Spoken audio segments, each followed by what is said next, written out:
Hi, welcome to Tuesday Night Live at 7:13. This is Dawn Mansky, founder of Made for Freedom, and I am here with the volunteers that are here volunteering their time to help with Made for Freedom.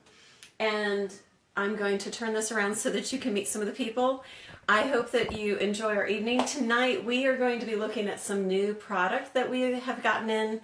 We are going to be looking at some of the pieces that are new and some that are going to be restocked. We have a new volunteer here with us tonight, so you're going to meet her. And she's going to learn about 7:13, because I'm not sure that she knows why we are starting at 7:13.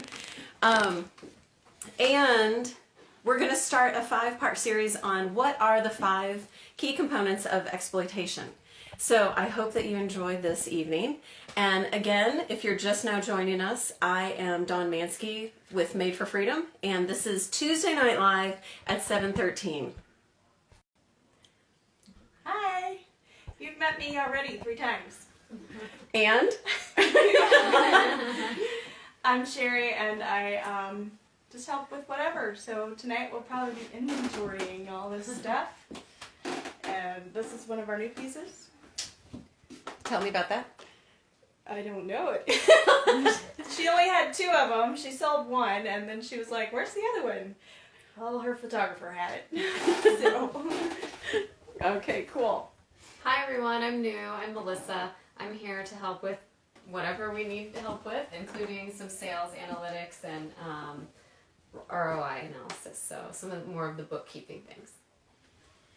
Hi, I'm Lindsay. I'm styling and fashion and inventory and everything else. And so later you're going to be showing us, do we have a name for the outfit that you're going to show us later? That is the Speak Up collection. The Speak Up collection. Okay, cool. And Lindsay, so that we get to know the team a little bit better, tell us a little bit about why you are here tonight. I became part of Made for Freedom because I really wanted to be part of a fashion company that did good things. I always wanted to be in the fashion industry, but I was like, but that means like sending stuff overseas to have it cheaply made, and I don't know if I'm okay with that. And so I was thrilled to meet Dawn and be part of a fashion company that doesn't send stuff overseas to be made cheaply, but it's still overseas, but it's helping people instead of sweatshops and everything. Cool. Okay. So thank you for sharing that, and thank you for volunteering. A couple other. So did anyone have anything fun this week that happened? Oh. I just got back from Europe and am still jet lagged. I arrived home Saturday. Went to Paris and to Barcelona. Very inspiring.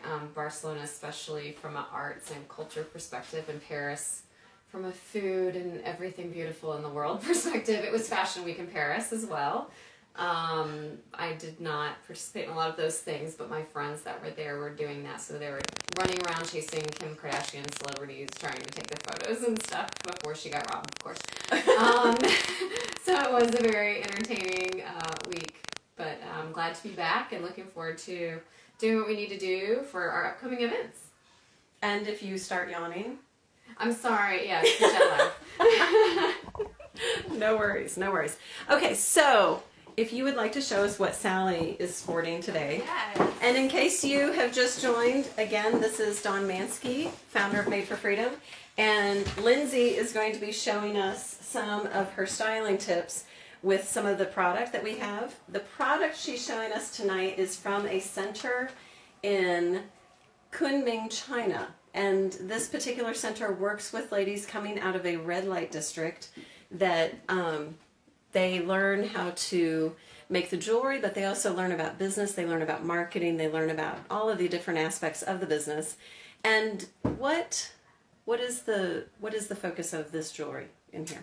This is the Speak Up collection. With the exception of the earrings, I guess. The exception of the earrings. They just go really well with the piece. And those are actually from a center in Beijing, China, that works with girls coming out of a red light district in Beijing. But they look beautiful with this set. So, tell us about the Speak Up Speak Up Up, collection. there is as you can see, there's a keychain, the necklace that is definitely Dawn's go-to necklace for everything. As she says, it's a very powerful piece.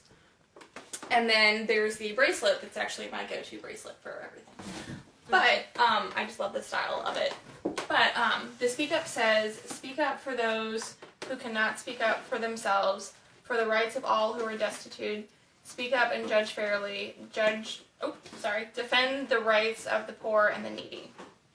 Nice. Cool. Okay, so that is our style for this week, and the Speak Up collection, as well as the Alex earrings, right? Mm-hmm. Okay, cool. So, thank you very much, Lindsay. I think we're heading upstairs. We're heading upstairs so that you guys can hang wherever. Or you can, come and join us with the, so we're following Sherry. She is going to take us upstairs, and I am going to start on our first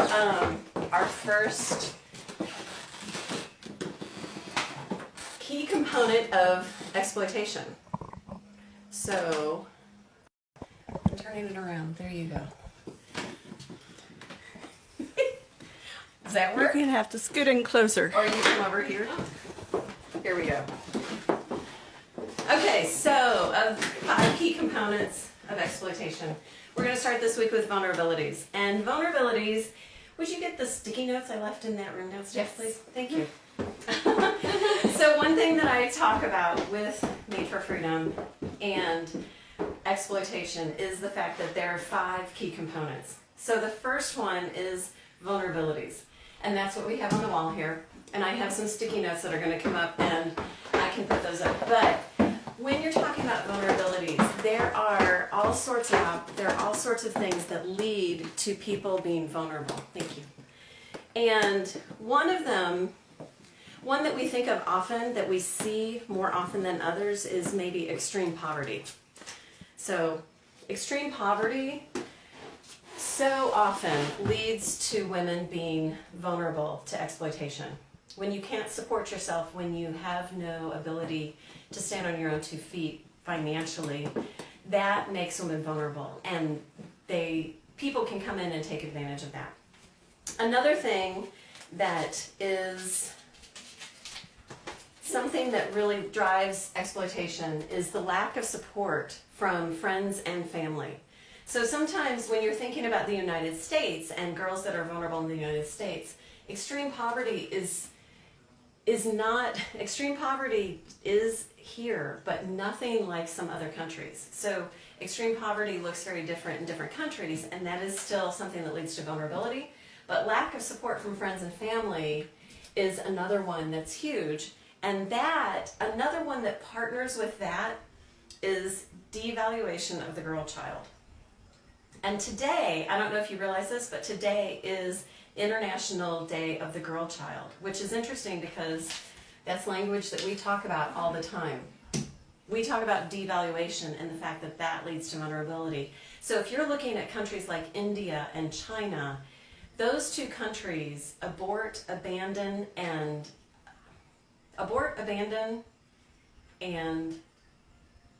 kill.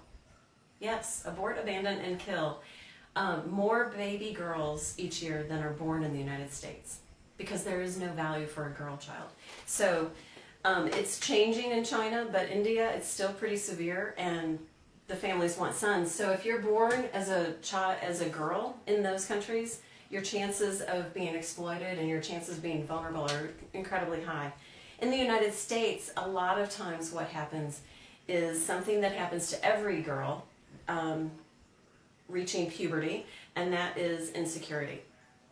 Every girl is insecure, and there are people that will come and prey upon those insecurities. But all of these things, and there are others that lead to vulnerabilities, some of which we are seeing right now are war. So when you see the Syrians and the refugees fleeing around the world, they leave the space that is dangerous for them and where they could be killed, but then they end up in a place where they can't support themselves, and they end up experiencing extreme poverty, and they don't have support, and they end up having all sorts of other issues. So anyway, those are some quick things that make people vulnerable to exploitation. And next week we're going to talk about the next level, which is people that take advantage of those. But I hope that helps you understand a little bit more about what we do. And when we talk about marginalized women at Made for Freedom, it's women in this group that need help being less vulnerable to exploitation. So that's the lesson for today, and I think that's all we have for you. I'm glad you could join us, and I hope you'll come back next Tuesday at 7:13. Have a great week.